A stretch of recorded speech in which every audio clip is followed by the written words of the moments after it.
할렐루야. 내 모르는 사람들이 새벽마다 한 번씩 나오네. 참 신기하네. 아니, 난 전혀 처음 들어보는데 아까 그 은혜 노래 부르고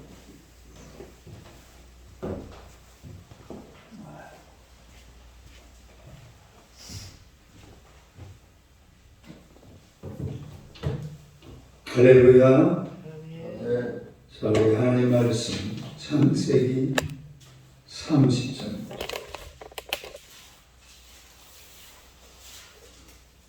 창세기 30장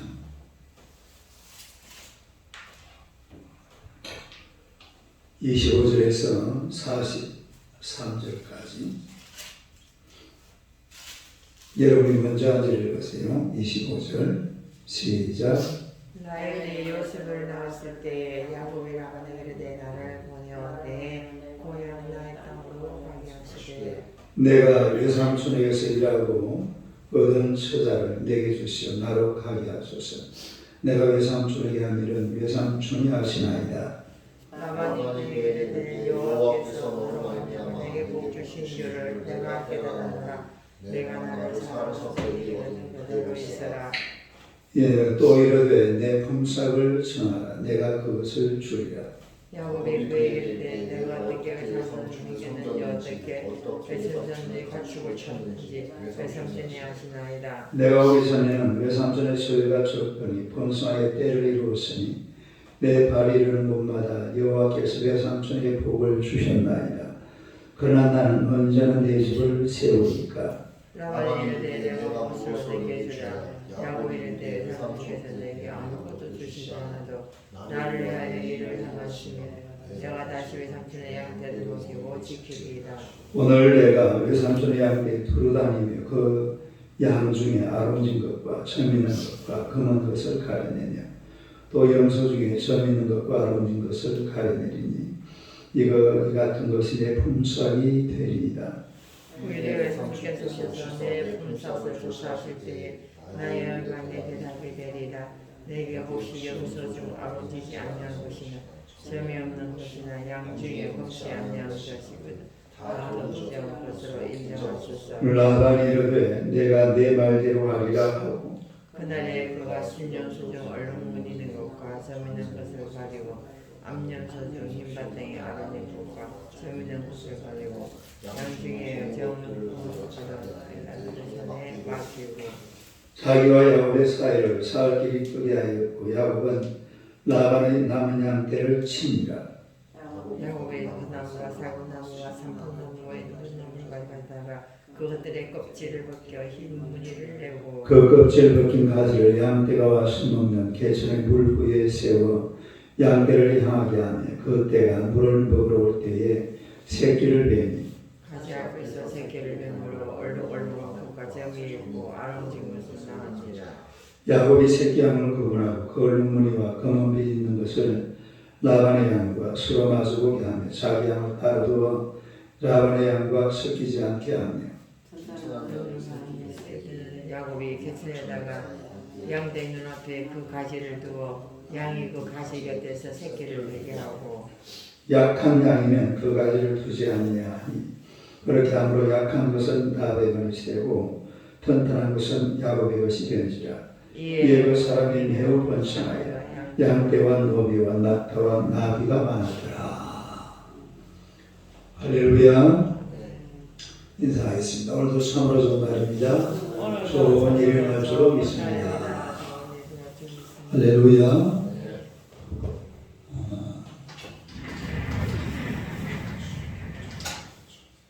오늘의 말씀으로 야곱의 축복과 그 비결. 야곱의 축복과 그 비결. 한번 읽어보세요. 야곱의 축복과 그 비결. 야곱은 첫째로 맡은 일에 성실했다. 그렇죠? 그다음 두 번째로 과거에 연연하지 않았다.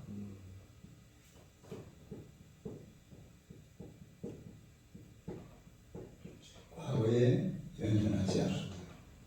그 다음에 세 번째는 좋은 뭐가 있었다? 아이디어, 생각 있었다.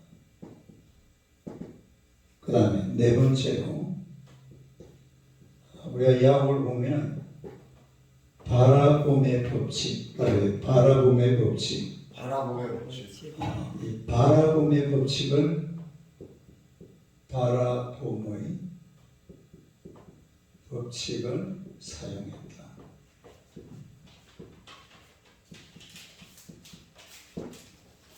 무슨 법칙? 바라봄의 법칙. 바라봄의 법칙.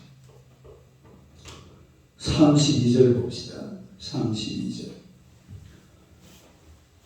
32절 한번 읽어봐요. 시작. 오늘 내가 외삼촌의 양떼에 두루 다니며 그 양 중에 아롱진 것과 점 있는 것과 검은 것을 가려내며 또 연수 중에 점 있는 것과 아롱진 것을 가려내니 이 같은 것이 내 품삯이 되리이다. 내 품삯이 되리이다.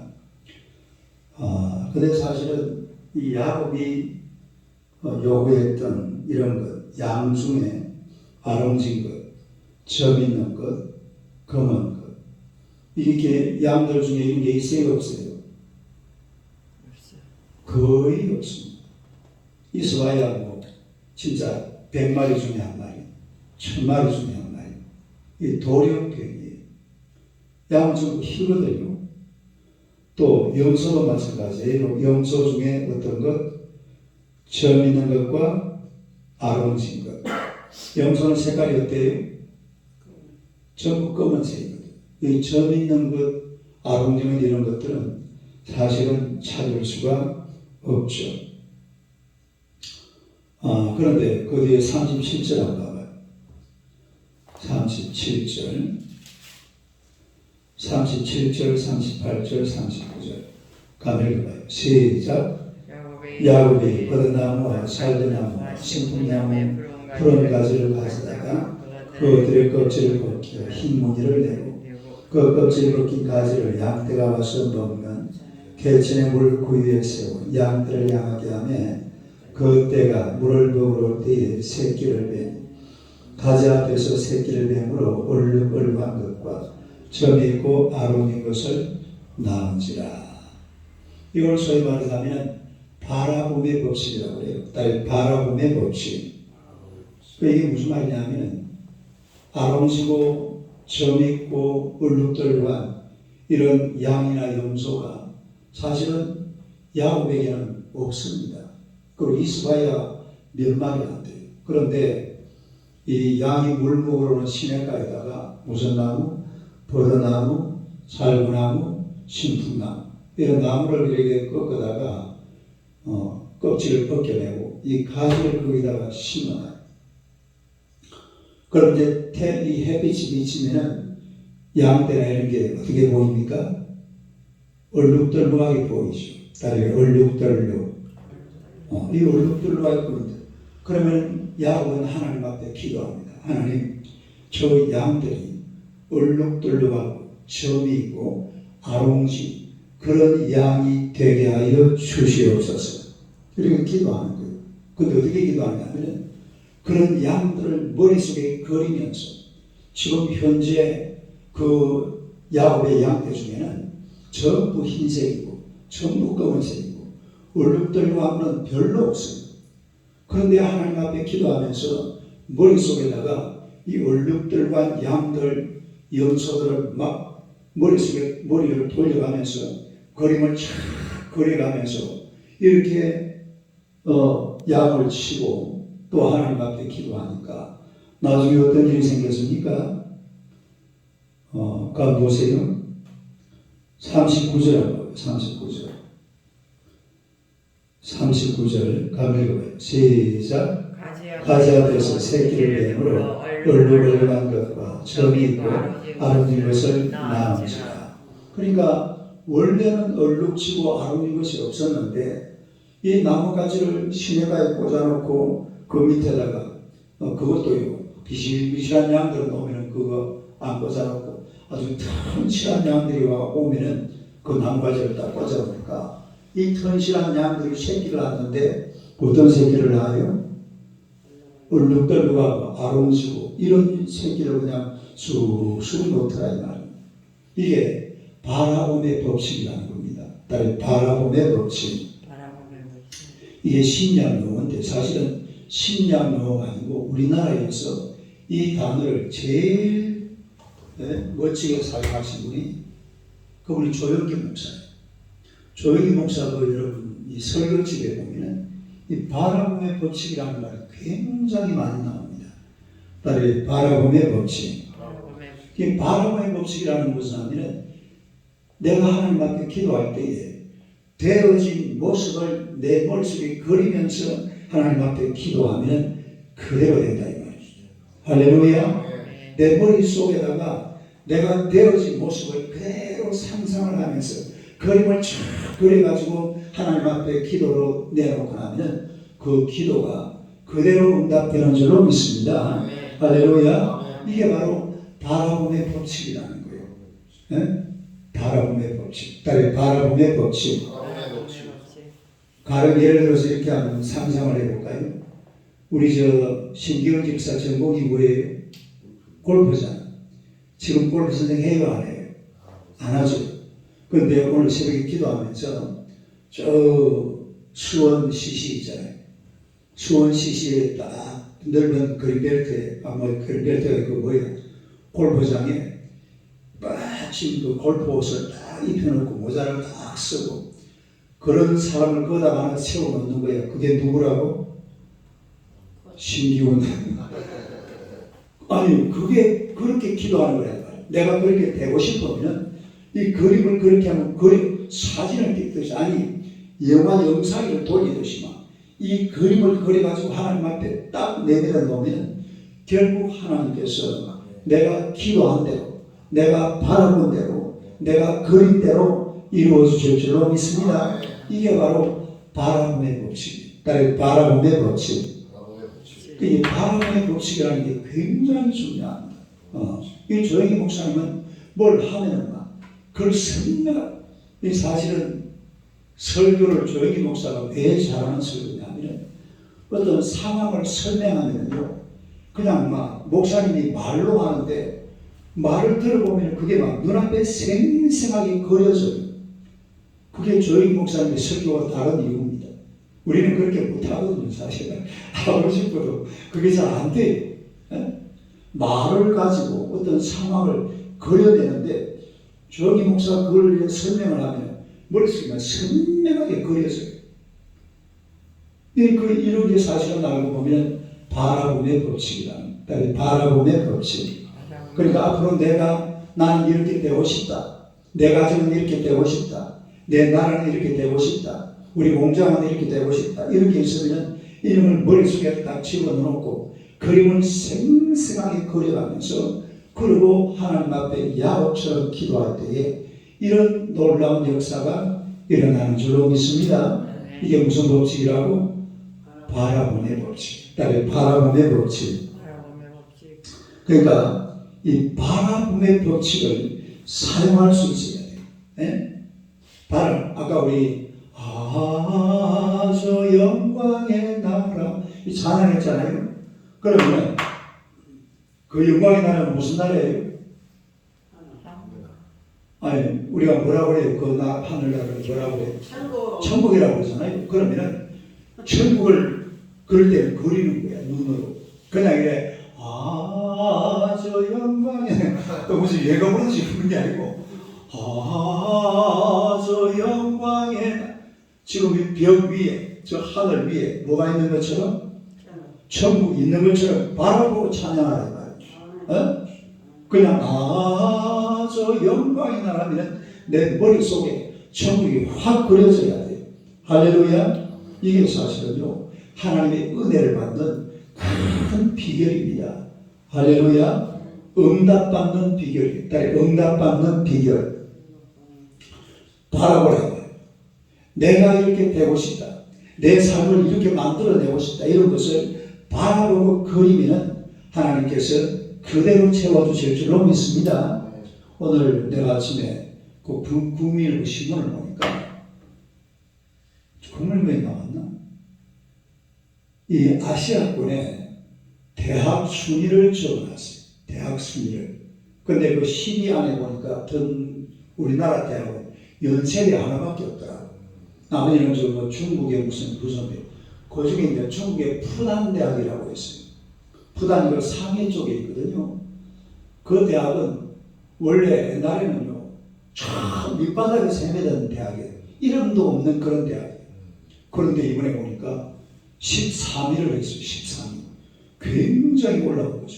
아시아에서 13위 대학 같으면 아니 서울대학보다 앞서는. 그러니까 이게 어떻게 된 거냐면은 그 학교가 앞으로 이 대학이 중국에서 알아서 세계적으로 인정받는 그런 대학을 만들어 보고 싶다. 이래가지고 중국 정부가 사실은 굉장히 투자를 했답니다.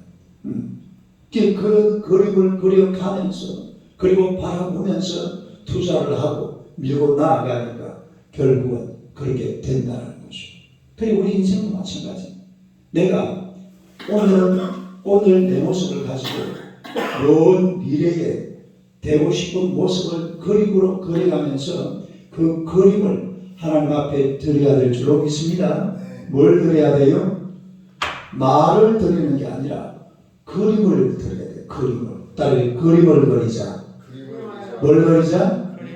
기도하면서 말을 하나님 앞에 드리는 게 아니라 그림을 선명하게 그려가지고 하나님 앞에 딱 내려놓으면 하나님께서 그거를 응답하시는 줄로 믿습니다. 할렐루야. 그 다음에 마지막 5번째, 이게 제일 중요한 거죠. 하나님의 축복이 있었다. 뭐가 있었다? 하나님의 축복. 그러니까 야곱의 축복받는 그 비결은 결국 하고 보니까 하나님의 축복이 그 27절 봅시다. 27절.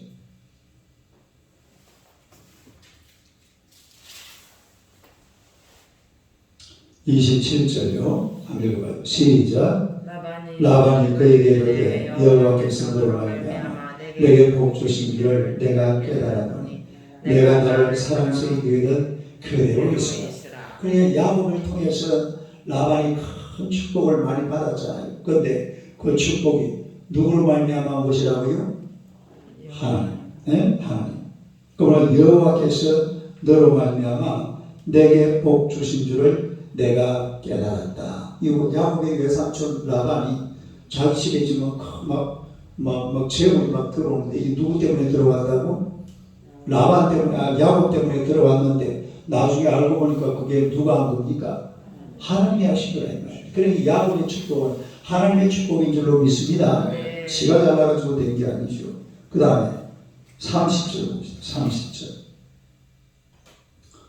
30절요. 한번 읽어봐요. 시작. 내가 오기 전에는 외삼촌의 소유가 졌더니 번성하여 때를 이루었으니 내 발이 이르는 곳마다 여호와께서 외삼촌에게 복을 주셨나이다. 그러나 나는 언제나 내 집을 세우리이까. 그러다 보니까 외삼촌에게 복을 주신 분이 누굽니까? 하나님. 여호와 하나님. 하나님께서 외삼촌 라반에게 누구를 통해서? 야곱을 통해서 복을 주셨다라는 것을 말씀을 하고 있죠. 그 다음에 31장 보세요. 31장 5절 봅시다. 31장 5절. 5절 한번 읽어요. 시작. 그들에게 이르되 내가 그대들의 아버지 안식을 본즉 내게 대하여 전과 같지 아니하도다. 그러할지라도 내 아버지 하나님은 나와 함께 계셨느니라. 그러니까 야곱이 날까지 사는 것은 누가 함께 하셨다? 여호와 하나님께서 함께 하셨다라는 것을 밝히고 있죠. 그 다음에 7절, 8절, 9절, 7절, 8절 한번 읽어봐요. 시작. 그대들의 아버지가 나를 속여 품삯을 10번이나 변경했느냐. 그러나 누가 하나님이 그를 막으사 나를 해치지 못하게 하셨으며 8절. 그가 이르기를 처음 있는 것이 내 삭시 되리라면 온 양떼가 낳은 것이 뭐가 되고 처음 있는 것이 되고 또 얼룩무늬 있는 것이 내 삭시 되리라면 온 양떼가 낳은 것이 뭐가 되고 얼룩무늬 있는 것이 되고 9절. 하나님이 이같이 그대들의 아버지의 가축을 꾀하사 내게 주셨느니라. 그러니까 야곱의 축복이라는 것은 물론 이 야곱이라는 사람이 굉장히 지혜로운 사람이에요. 그러나 결과적으로 알고 보니까 야곱의 축복은 누구를 통해서 온 것이다? 하나님을 통해서 온 것이다. 할렐루야. 그래서 여러분 축복이라는 것은 하나님을 통해서 오시는 줄로 믿습니다. 사람이 한다고 되는 게 아니에요. 사람이 한다고 되는 것이 아니라 거기는 실패도 있고 절망도 있고 좌절도 있지만 하나님께서 은혜 주시면 반드시 복을 받을 줄로 믿습니다. 하나님이 축복하시면 그 축복이 야곱에게 온 것처럼 우리에게도 오게 된다는 것 믿으시기를 축원합니다. 할렐루야. 하나님께서 복을 주신다. 그래서 오늘 새벽에도 하나님께서 내게 복을 주시옵소서. 누가 복을 주셔야 돼요? 하나님이 내게 복을 주시옵소서. 칼빈이라는 사람은 이런 얘기를 했어요. 일을 하는 자에게 하나님은 일거리를 주시고 일하는 자에게는 방법을 주시고 또 성실한 자의 결과는 하나님의 축복으로 보너스를 더하신다. 다른 하나님의 축복. 그래서 이 세상을 사는 동안에 하나님의 축복을 날마다 기대하는 여러분 되시기를 주님의 이름으로 축원합니다. 기도하겠습니다. 하나님 아버지 감사합니다. 야곱을 사랑하사 야곱의 여러 가지 많은 이 장점도 많았지만 결국 결과적으로 하나님께서 이 야곱에게 큰 은혜와 복을 주신 줄로 믿습니다. 우리가 이 땅을 살아가는 동안에 우리가 열심히 살아가지만 하나님의 축복을 반드시 받아야 될 줄로 믿습니다. 주여 우리를 축복하여 주시옵소서. 우리에게 한량없는 하나님의 은혜를 부어주시고 날마다 하나님이 부어주시는 하나님의 은혜로 살기에 부족함이 없도록 주여 역사하여 주시옵소서. 오늘도 하나님의 축복을 기대합니다. 하나님의 은총을 기대합니다. 우리 하나님의 은혜와 은총으로 주의 종들을 사랑하시고 우리 하나님 앞에 정말로 생생한 그림을 그려서 하나님 앞에 기도 제목으로 내놓을 때에 반드시 응답받아 하나님의 은총을 누리고 주를 영화롭게 하는 하나님의 귀한 백성들 되게 하여 주시옵소서. 오늘 새벽에도 놀라운 응답이 일어나게 하시고 오늘도 이 새벽에 바라봄의 법칙을 통해서 먼 미래에 되어질 것을 그림으로 그려 하나님 앞에 내놓을 수 있는 우리 하나님의 백성들 되게 하여 주시옵소서. 예수님 이름으로 기도드리옵나이다. 아멘.